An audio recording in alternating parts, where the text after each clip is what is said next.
안녕하십니까. 저희는 전기차 관련 정보 데이터베이스 구축을 통한 정부의 전기차 정책 동향 파악 및 분석 연구를 진행한 한국외국어대학교 GBT 학부생 이영석, 박주혁, 박용훈, 장정윤입니다. 지금부터 저희의 연구과정 및 결과를 발표 자료를 통해 소개해 드리도록 하겠습니다. 먼저 목차입니다. 프로젝트의 개요와 DB 스키마, 이를 활용하여 얻을 수 있는 정보, 그리고 구성원들의 역할과 출처를 순서로 발표하도록 하겠습니다. 저희는 전기차 시장의 수요가 전 세계적으로 커져가고 있는 상황에서 국내 전기차 관련 정책과 서비스들이 이러한 흐름에 대응하기에 충분한지 아니면 변화가 필요한지를 판단하고자 조사를 진행하였습니다. 스키마를 설명하기에 앞서 얻을 수 있는 정보에 대해서 간략하게 설명드리겠습니다. 첫 번째로 2019년, 2020년 대비 2021년 전기차 비중의 확대치에 대해서 알 수 있습니다. 전체 차량 대비 전기차의 비중이 어느 정도 확대되었는지를 파악하면서 정책들이 얼마나 효과적이었는지 알 수 있었습니다. 다음은 지역별 전기차 충전소 현황 데이터를 통해 지역별 충전소 포화도에 대해서 알 수 있었습니다. 또한 차종별 지역별 보조금액 현황을 파악하여 소비자들에게 이러한 지원 정책이 어떻게 와닿는지에 대해서 알 수 있었습니다. DB 스키마에 대해서 말씀드리도록 하겠습니다. 저희가 이 데이터베이스에서 만든 테이블은 총 4개입니다. 첫 번째로 지역구 전도별 전기차 수 전체 차량 수가 들어있는 테이블, 두 번째로 지역구별 충전소의 개수, 세 번째로 지역별 전기차 지원 보조금, 마지막으로 차량별 전기차 보조금입니다. 이것을 기반으로 앞서 언급한 지역별 전기차 비중과 예상 증가율, 지역별 충전소 포화도, 차종별 지역별 보조금액 현황을 구할 수 있었습니다. 첫 번째 쿼리문으로 2020년, 2019년 대비 2021년의 전기차 비중 확대치를 구하였습니다. 지역별 전체 차량 대비 전기차의 비중을 살펴보고 어느 지역의 비중이 높고 증가폭은 어떠한지를 분석함으로써 추가적인 지원이 필요한 지역을 알아볼 수 있었습니다. 다음 테이블에서 봤을 때 중구는 전기차의 비율이 매우 높은 지역이지만 2020년 대비 2021년의 증가폭은 낮은 편입니다. 다른 지역은 전기차의 비중이 크지는 않지만 증가폭이 꾸준하게 증가하고 있다는 것을 볼 수 있습니다. 두 번째 쿼리문은 차종별 지역별 보조금액 현황입니다. 이 테이블을 통해 소비자들은 차종별 금액과 보조금들을 확인해서 개인의 사정에 맞는 다양한 선택지를 제시할 수 있을 것입니다. 결과는 다음과 같습니다. 다음 쿼리문은 지역별 충전소 포화도입니다. 2021년의 전기차 등록수와 전기차 충전소 수를 나누어 각 지역별 충전소가 담당해야 하는 전기차의 수를 구했습니다. 테이블은 다음과 같습니다.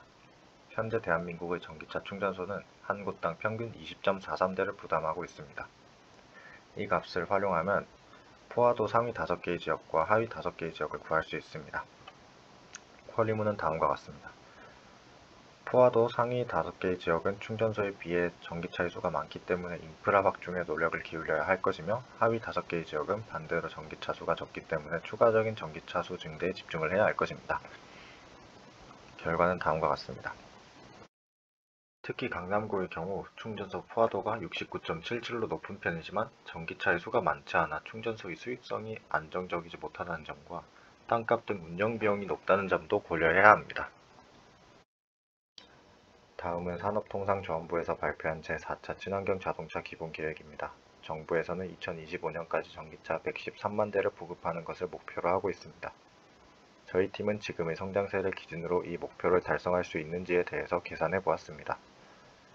2021년 현재 국내 전기차 등록 증가율을 기준으로 하되 동일한 정책을 유지해야 했을 경우 현재의 성장세를 유지하기 힘들 것이라고 판단하여 매년 10%씩 감소한다고 가정하였습니다.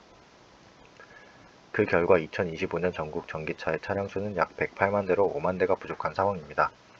그래서 저희 조는 2025년까지 지역별 전기차 차량 수와 성장치에 대해서 구해봤습니다. 쿼리문은 다음과 같습니다. 먼저 2021년에 등록된 전기차 수와 2020년에 등록된 전기차의 수를 나눈 후 앞서 언급한 것처럼 10%씩 감소한다고 가정하였기 때문에 전기차의 수의 0.9를 추가적으로 곱하여 지역별 전기차의 수와 증가폭을 구했습니다. 결과는 다음과 같습니다. 이 테이블을 기반으로 증가율 기준 오름차순으로 정렬 후 5개의 값만 출력해 전기차 증가율 하위 5개 지역을 구해보았습니다.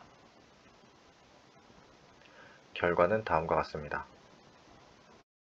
여기서 주목해야 할 점은 강남구를 제외한 4개의 지역은 증가율도 낮지만 전기차의 수도 낮다는 것입니다.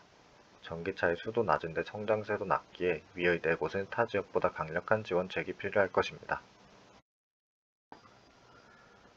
저희 데이터베이스를 통해서 정부는 2021년에 새로 시행한 전기차 보조금 정책이 어느 정도 효과가 있다는 것을 알 수 있을 것입니다.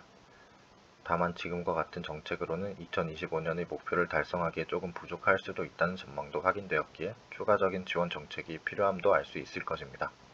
또한 전기차 충전소 인프라 확충이 필요한 지역 역시 찾아낼 수 있습니다.